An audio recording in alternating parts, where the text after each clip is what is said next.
여러분, 이번 시간에는 조직을 이해하기 위한 기초적인 내용에 관해서 말씀드리도록 하겠습니다.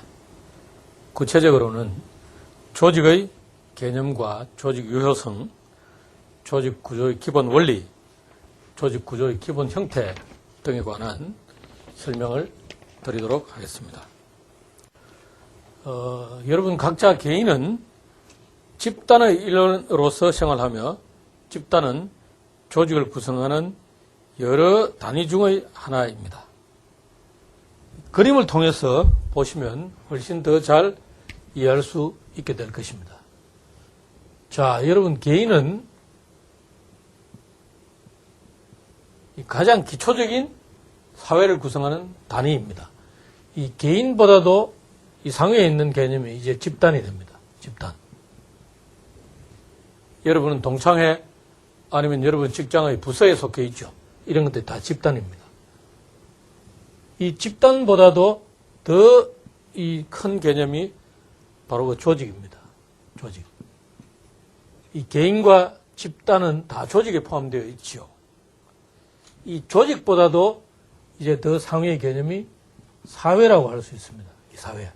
사회보다 이 포괄적인 개념이 이 문화라고 할 수 있습니다. 여러분, 이 그림에서 아실 수 있는 것처럼 조직을 구성하고 있는 가장 중심이 되는 요소는 여러분 각자인 개인입니다. 이 개인이 조직을 구성하는 기본 요소다 하는 것을 여러분 아셔야 되고요. 그런데 이러한 조직은 여러분 눈으로 볼 수 없는 사회적인 실체입니다. 여러분 KBS 방송국, SBS 방송국 이런 것들을 겉으로 눈으로 볼 수 있지만 그 KBS 방송국 조직 눈으로 볼 수 있습니까? 물론 이 방송국의 여러 부서와 사람들을 나타낸 그림, 조직도는 눈으로 볼 수 있습니다. 그러나 이 조직도만 가지고 그 조직을 제대로 이해할 수 있겠습니까? 결코 조직을 제대로 이해할 수 없을 것입니다. 이러한 것들을 우리는 조직 빙산의 개념으로 설명을 할 수 있습니다. 빙산은 10분의 1은 물 위에 드러나 있고 10분의 9는 물 밑에 숨겨져 있습니다. 조직도 마찬가지입니다. 이 겉으로 드러나 있는 10분의 1은 조직의 공식적인 측면이라고 할 수 있고 숨어있는 10분의 9는 조직의 비공식적인 측면들입니다. 조직의 공식적인 측면, 예를 들면 현대자동차는 자동차를 생산하는 조직이지요. 포항제철은 철판이나 그 강판을 만들어내는 조직입니다. 그 조직의 생산 제품, 그 조직에서 사용하고 있는 기술, 그 관리의 범위, 즉 통제의 폭이라고도 합니다만은 또 그 조직의 목표, 그 조직 구성원들이 하는 일, 그 조직의 생산성, 이러한 것들은 많은 사람들이 눈으로 볼 수 있는 겉으로 드러나 있는 빙산의 수면 위에 있는 부분과 같은 것입니다. 이러한 것들을 공식적인 측면, 조직의 공식적인 측면이라고 부릅니다. 그러나 조직에 드러나지 않는 이 비공식적인 측면도 또한 많습니다. 이 비공식 측면은 조직에서 눈으로 볼 수는 없지만은 대단히 중요한 것들이 있습니다. 예를 들면 포항제철 직원들이 가지고 있는 사기의 정도, 그 구성원들의 욕구, 그 구성원들 간의 인간관계, 그 구성원들이 느끼는 만족감, 이런 것들 여러분 눈으로 볼 수 있습니까? 전혀 볼 수 없죠. 그렇지만은 이 눈으로 볼 수 없다고 하여 이러한 요소들이 중요하지 않다고 단정 지을 수 있습니까? 오히려 눈으로 볼 수 없는 이러한 비공식적인 측면들이 훨씬 조직의 생산성에 큰 영향을 미치는 요소라고 우리는 말할 수 있습니다. 그러므로 여러분들이 조직을 이해하실 때는 눈으로 볼 수 있는 공식적인 측면도 중요시하여야 하지만은 드러나지 않아서 볼 수 없는 이러한 비공식 측면도 같이 고려할 줄 아는 사람이 되어야 제대로 된 관리자, 경영자가 될 수 있다는 것입니다. 이러한 조직이 계속적으로 존재하고 발전하기 위해서는 여러분은 어떻게 해야 하겠습니까? 조직에 있는 구성원들과 조직 사이의 교환관계, 즉 개인과 조직의 거래에서 균형이 일어나야만 이 조직이 계속 유지, 발전된다는 것입니다. 여기서 중요한 개념으로 등장하는 것이 바로 이 조직의 균형입니다. 이 조직의 균형은 유명한 실무 경영자였던 체스트 버나드가 주장한 논리인데요. 개인과 조직은 서로 거래, 교환 관계에 있다는 겁니다. 여러분이 직장 생활을 하면 조직을 위해서 일하고 조직에서는 여러분들에게 뭘 줍니까? 월급을 주죠. 여러분 월급 안 받으면서 일하는 사람 있습니까?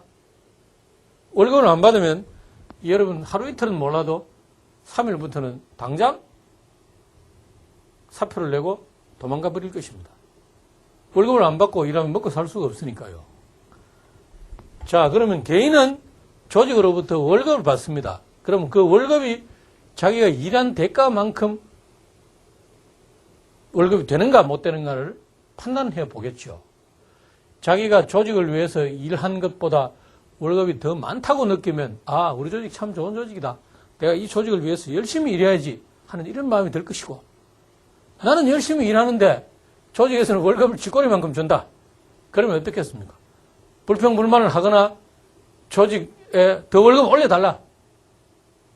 이 많은 노동력을 갖고 있는 조직에서 매년 노사분규가 일어나고 임금 협상을 하는 이유도 바로 이 조직 균형과 관련해서 우리가 생각해 볼 수 있습니다.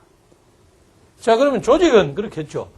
이 월급을 주는 만큼 일을 잘하는 사람도 있지만은 월급을 조직에서 개인에게 주는 월급에 비해서 턱없이 일을 못하는 사람도 있을 것입니다. 그런 사람들 여러분 사장이라면 어떻게 하겠습니까? 더 월급 주겠습니까?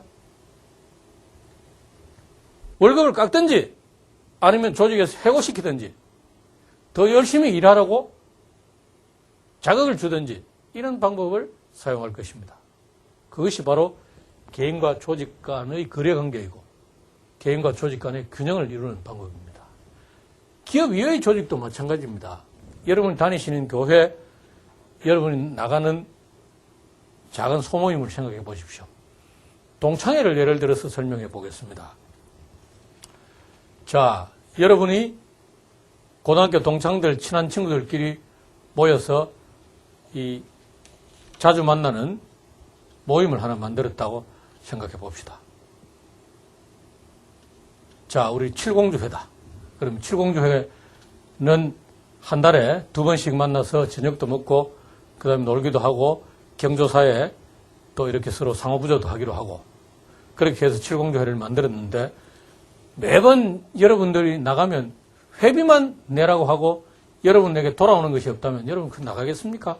한두 번 나가다가 에이 돈만 달라 하고 얘한테 전혀 돌아오는 것이 없으니 안 나간다 하고 나가지 않을 것입니다. 기업과 같은 이런 영리 조직은 물론이고 이 여러분들이 나가는 동창회나 조기축구회, 교회와 같은 이런 조직들도 다 기본적으로는 조직 균형의 논리가 관철되고 있다는 사실을 여러분 명심하셔야 합니다.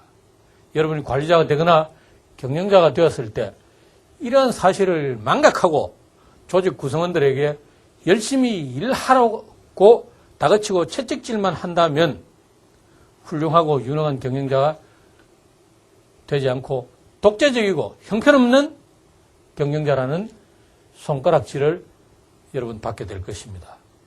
여러분 눈앞에서는 사장님, 부장님 부르지만은 뒤돌아서서는 어떻게 하겠습니까? 우리 부장, 우리 사장 오늘 퇴근하다가 내일 아침 출근 안 했으면 좋겠다. 이런 악담도 서슴지 않는다는 사실을 여러분 명심하셔야 합니다. 자, 조직이 계속적으로 존속하고 발전하기 위해서는 방금 말씀드린 이 조직 균형을 여러분 명심하고 있어야 됩니다. 자, 그러면 이 조직 균형에 이어서 이 조직은 어떤 종류들이 있는가 하는 것을 살펴보도록 하겠습니다. 좀 전에 이 조직 균형을 설명하면서 말씀을 드렸습니다만은 이 조직은 크게 나누면 이 영리 조직,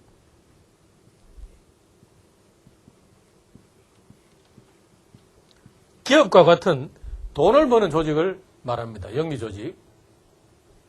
그리고 교회나 학교와 같은 이 비영리 조직도 있습니다. 비영리 조직. 이 비영리 조직은 이익을 목적으로 하는 조직이 아니라 봉사나 서비스를 제공하기 위한 이 조직입니다. 여러분이 근무했던 군대, 돈 벌기 위해서 존재합니까? 아니면 전쟁에 대비해서 항상 군대라는 조직이 있죠. 여러분이 주민등록증을 갱신하러 가는 동사무소, 여러분이 집을 샀을 때 등기를 하게 되는 등기소, 이런 것들이 돈 버는 조직입니까? 아니죠. 서비스를 제공하는 조직입니다. 이 조직은 영리 조직과 비영리 조직이 있고, 영리 조직은 이윤 추구를 가장 중요한 목표로 하고 있습니다.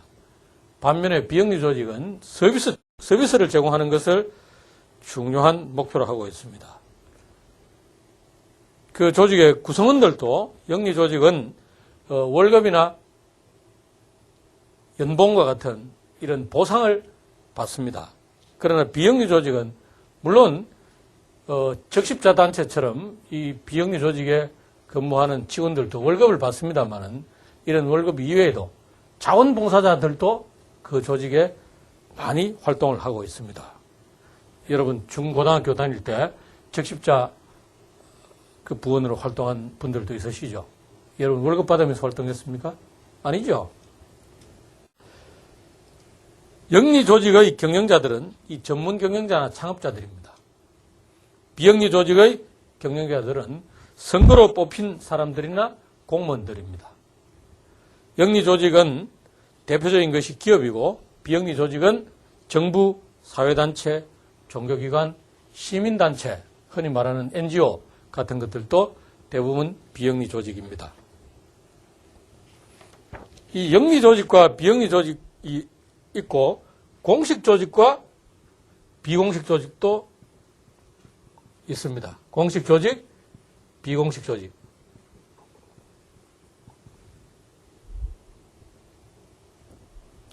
공식 조직은 여러분들이 속해 있는 부서, 직장 같은 데서 흔히 볼 수 있는 것이 공식 조직입니다. 공식적인 업무를 수행하기 위한 조직이지요. 이 공식 조직에서는 구성원들을 규정이나 권한에 따라서 통제하게 됩니다. 비공식 조직은 여러분들이 개인적인 욕구 충족을 위해서 존재하는 조직입니다. 조기 축구회나 여러분 등산 모임 같은 걸 생각해 보십시오. 여러분 조기 축구회는 축구를 좋아하는 사람들이 모이고 등산 모임은 등산을 좋아하는 사람들이 모입니다. 누가 여러분 부모님이 조기 축구에 들라고 했습니까? 여러분 친구가 등산 모임에 강제로 가입시킵니까? 그렇지 않죠. 여러분들이 좋아서 가는 것이죠. 그러면 이런 비공식 조직은 이 구성원들을 어떻게 통제하겠습니까? 그 구성원들이 비공식 조직에 가입함으로 해서 지켜야 되는 행동의 기준이 있다는 겁니다. 흔히 말해서 여러분 회칙 같은 거 있죠. 그것이 바로 이 비공식 조직의 규범이 되는 것입니다. 공식 조직은 이 능률의 논리에 따라서 움직입니다. 능률의 논리라는 것은 투입한 자원에 비해서 산출한 결과가 더 커야 된다는 것이 항상 강조되는 것입니다. 그러나 여러분이 나가는 교회, 여러분이 참여하는 조기축구회, 이런 데서는 능률의 논리보다는 뭐가 중요합니까? 정감의 논리입니다. 여기는 구성원들끼리 얼마나 친밀한가, 또 얼마나 사이좋게 지내는가, 얼마나 정다운가 하는 것들이 이 비공식 조직의 중요한 그 형성 논리라고 할 수 있습니다.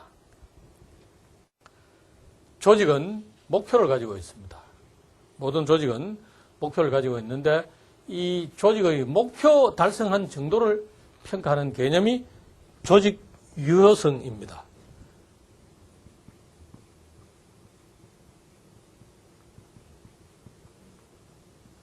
유효성. 여러분 앞 시간에 설명드린 경영은 사람이 조직을 관리하는 것이다. 이렇게 표현을 하고 그 내용을 여러분 기억하라고 말씀을 드렸는데 이 조직의 유효성, 경영의 유효성은 바로 이 인간 조직 관리의 측면에서 우리가 살펴볼 수 있습니다. 조직의 유효성은 조직의 목표 달성 정도다 이렇게 정의를 하는데 조직은 세 가지 요소로 이루어져 있지 않습니까? 사람과 관리, 그 다음에 조직의 실체 이런 것들이죠. 그래서 이 유효성을 평가할 때 조직에 속해 있는 인간이 얼마나 만족할 수 있는가, 인간의 만족성, 그 다음 조직 자체의 건강성, 혹은 조직의 그 융통성, flexibility라고 합니다. 유연성, 융통성, 즉 조직의 건강성, 조직이 얼마나 환경의 변해도 조직이 잘 적응하거나 환경의 어려움을 극복하고 생존해 나갈 수 있는가 하는 것을 평가하는 개념이 조직의 이 유연성이 되겠습니다. 그리고 관리의 효율성. 다시 한번 말씀드리면 이 경영인의 조직의 그 유효성을 평가할 때 세 가지 요소들을 우리가 중시하는데 그 중에는 가장 기본적인 요소인 조직 구성원들의 만족성, 그 다음 조직의 건강성, 그 다음 관리의 효율성, 이 세 가지 요소가 대단히 중요하다는 사실을 여러분은 분명히 기억해 두셔야 할 것입니다.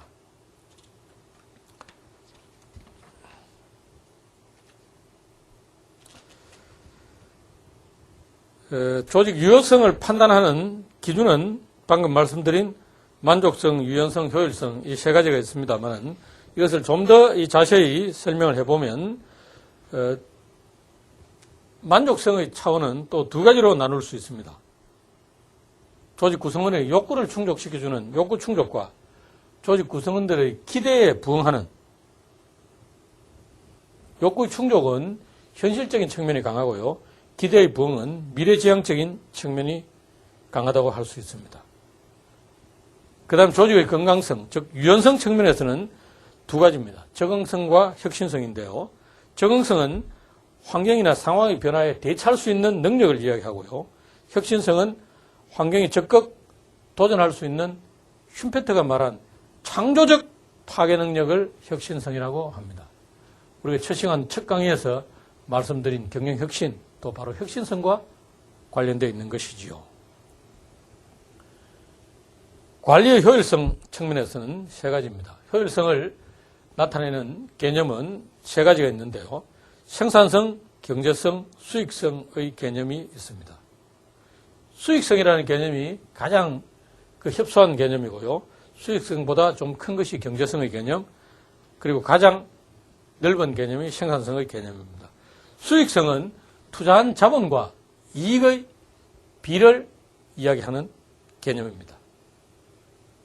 경영자가 10억이라는 자본을 투자해서 연 1억이라는 이익을 올린다면 수익성은 10%가 되겠죠. 이와 같은 개념이 수익성의 개념입니다. 경제성은 비용과 수익의 관계를 지칭하는 개념이고요. 생산성은 투입량과 산출량의 관계를 나타내는 개념입니다. 생산성은 노동 생산성, 토지 생산성, 자본 생산성 등으로 나누어 볼 수 있습니다.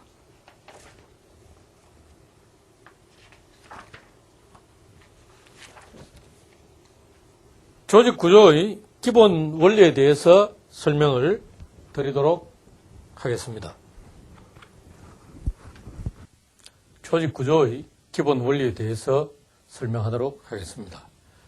인간을 제대로 알기 위하여 의과대학에서는 의학도들에게 해부학을 가르치면서 인체를 구성하는 뼈대들을 주지시키고 있습니다. 이와 마찬가지로 경영자가 조직을 제대로 이해하기 위하여서는 조직 구조를 잘 알고 있어야만 할 것입니다. 조직 구조란 조직의 목표를 달성하기 위하여 형성된 구성원들과 과업 간의 유형화된 상호작용을 의미한다고 정의할 수 있습니다. 여기서 말하는 유형화된 상호작용이란 영어 표현을 빌리면 patterned interaction이라고 할 수 있습니다. 그러니까 조직의 구성원들과 과업 간에 상호작용을 하는데 이것이 일정한 패턴이 있다는 것입니다. 그것이 조직 구조와 밀접한 연관이 있다고 학자들은 설명하고 있습니다. 이 조직 구조를 형성하는 기본 원리는 세 가지가 있습니다. 첫째, 조직의 과업을 어떻게 나누고 이 나누어진 과업을 어떤 기준에 따라서 하나로 묶을 것인가 하는 과업의 분화 원리가 있습니다. 과업의 분화 원리. 두 번째는 이 과업의 수행에 관한 권한과 결과에 대한 책임에 연관된 권한의 배분에 관한 원리가 있습니다. 앞에 말씀드린 과업의 분화와 권한의 배분 두 가지가 등장했죠. 그 다음 세 번째 원리가 바로 이 공식화의 원리인데요. 이 공식화의 원리는 과업을 수행하고 권한을 행사하기 위하여 조직 구성원들이 어떤 행동을 할 것인가 하는 것들에 관한 것이 공식화의 원리입니다. 예를 들어 보겠습니다.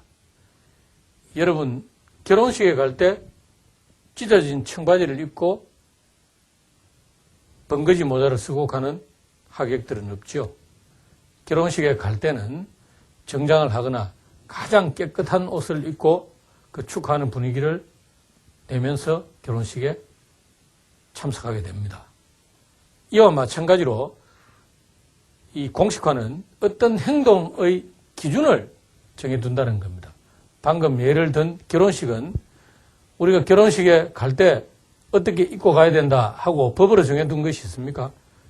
법으로 정해져 있지는 않지만 여러분들이 그동안의 경험이나 사회 문화적인 가치 때문에 이미 암묵적으로 알고 있다는 것입니다.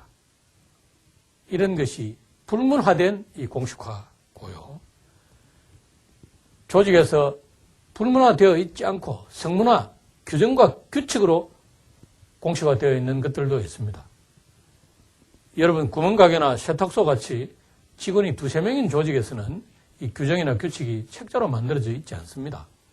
그러나 삼성전자, 현대자동차와 같은 이 큰 회사에서는 조직 구성원들이 따라야 할 행동의 기준들을 책자로 만들어 두고 있습니다. 방금 말씀드린 결혼식의 예처럼 본인이 결혼을 할 때는 공식적인 휴가를 일주일 준다.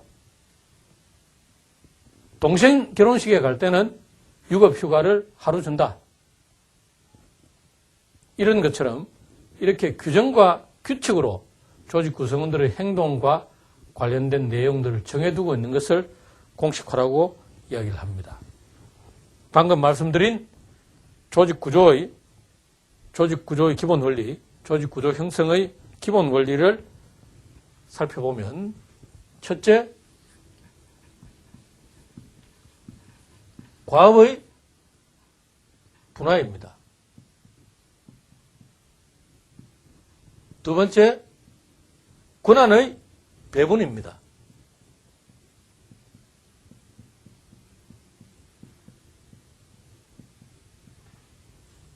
세 번째, 공식화입니다. 이 세 가지 요소 중에서 조직 구조의 2대 원리를 말하라 하면 1번, 2번을 꼽을 수 있습니다.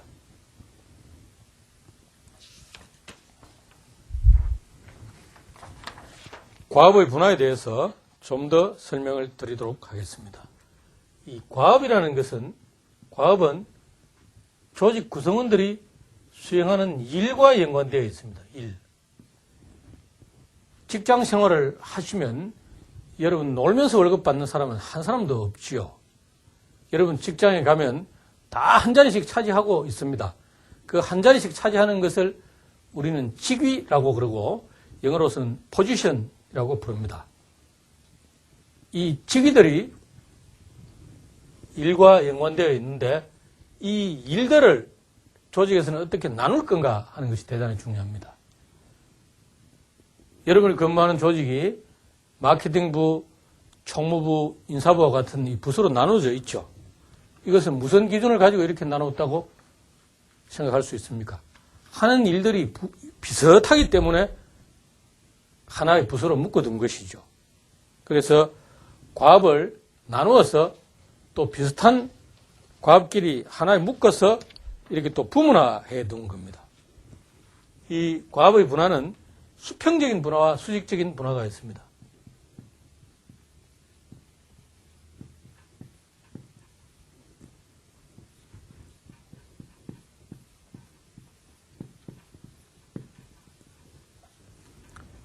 수평적 분화는 제가 좀 전에 말씀드린 여러분 부서 형태로 나누는 것을 우리 수평적 분화라고 할 수 있습니다. 인사부, 생산부, 마케팅부, 격리부와 같은 것을 이 수평적으로 나눌 수 있겠죠. 수직적인 분화는 조직의 계층과 연관되어 있는 것입니다. 이 수직적 분화는 조직의 계층과 연관되어 있다. 이 계층이라는 것은 여러분 쉽게 설명을 드리면 여러분 조직에서 일을 할 때 이 결제를 받으시지요. 결제. 쉽게 말하면 도장 찍는 그 단계가 바로 계층이다. 이렇게 생각하시면 됩니다. 그 도장을 많이 찍으면 계층이 많이 있다. 도장 찍는 게 적으면 계층이 짧다. 이렇게 이해하시면 여러분 틀림없습니다. 도장 찍는 단계가 많으면 조직이 아주 키가 큰 조직이 됩니다. 이런 조직을 영어로는 tall organization이라고 부릅니다. 도장 찍는 단계가 많다는 것입니다. 도장 찍는 단계가 적으면 이 평평한 조직이 됩니다. 영어로는 flat organization이라고 부릅니다. 이 tall organization과 flat organization은 조직의 커뮤니케이션이라든지 의사결정의 속도라든지 이런 여러 가지 측면에서 상당한 상반된 측면이 있습니다. 이러한 것들도 여러분 이미 공부를 다 하셔서 잘 알고 계실 거라고 보고 더 이상 설명을 하지 않고 기억을 되살리는 정도만 설명을 하고 넘어가도록 하겠습니다. 이 과거의 분화에는 또 이런 이 수평적 분화, 수직적 분화 이외에 장소적 분산도 있습니다. 여러분 각 은행의 지점들 보시면 이것이 장소적 분산이라고 할 수 있습니다. 이 권한의 배분은 집권화, 분권화로 설명을 할 수 있습니다. 집권화는 조직의 주요한 의사결정이 조직의 상층부의 어느 한 지점에 집중되어 있는 것을 집권화라 하고요.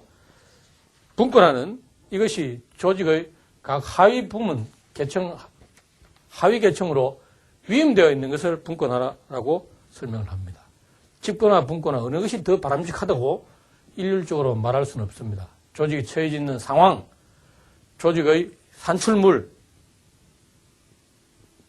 여기에 따라서 집권화와 분권화를 적절하게 활용한다면 조직의 성과는 향상시킬 수 있게 될 것입니다. 오늘 강의는 여기까지 하도록 하겠습니다.